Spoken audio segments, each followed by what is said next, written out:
Chapter 14 The Coffee Shop.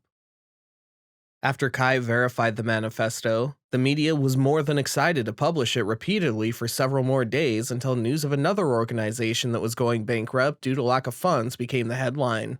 Kai had become busier with her responsibilities as she had to gather new clients and help them achieve their goal. Cycle Wolf had a long way to go to earn back its ratings as many people began to shift towards a new rival company named Insane Hyenas who use similar, or as one might say, duplicate methods to help an organization attain success. Kai sighed softly as she leaned back on her chair and whirled around to face the window where Dom once used to gaze. The city lights were bright and lively, and Kai felt like having a good old-fashioned to relieve her from the burden that was on her shoulders. She stood up, walked over to the minibar, and made herself a drink. Just then, there was a knock on the door. Kai glanced at the door and said, "Come in." The door opened and Aaron, Kai's personal assistant, approached her with a burner phone. "Ma'am, it's him." Kai walked over to Aaron, almost a bit too excitedly, and snatched the phone from his hand while giving the drink to Aaron to hold. "Hello?" she immediately said and walked over to the window. "Hey, Kai, it's good to hear your voice," a familiar voice said, and Kai smiled. "And yours. It's time we meet."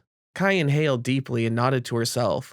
"Time and place? Pete's Coffee Shop, tomorrow before dawn." "Got it." There was a moment of silence between Kai and the person on the other end. "We shouldn't be talking for long. See you." "Yeah, see you." But before Kai could say anything, the line was hung up.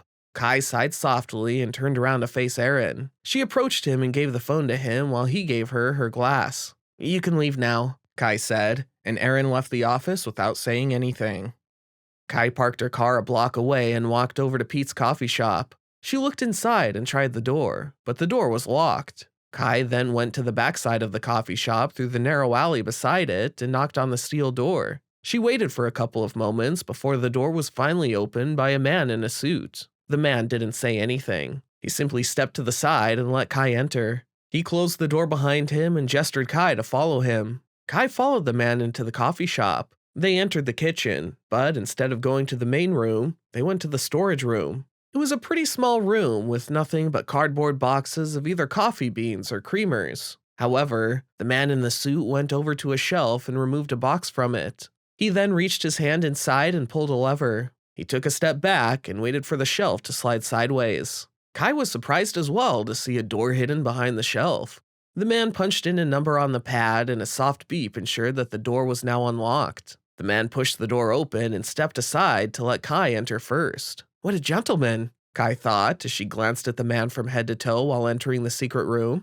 The man then nodded at Kai and closed the door behind her. Kai thought that he would enter too, but he didn't. She looked around and realized that they were in a small but cozy office. There was a desk, a chair, a night lamp, a two-seater sofa suggesting that only few guests were allowed, and a table that had several bottles of scotch, whiskey, and vodka on it.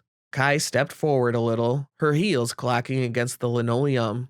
"Hello, Kai." Kai turned around with bated breath, and her eyes grew ever so wide upon seeing the only person who believed in her, trusted her, and made her who she was. Kai smiled, but with a sniff, marched over to him. She hugged him tightly and gave him a quick squeeze before inhaling deeply and stepping back. "Dom! Oh, how I miss that smug face of yours."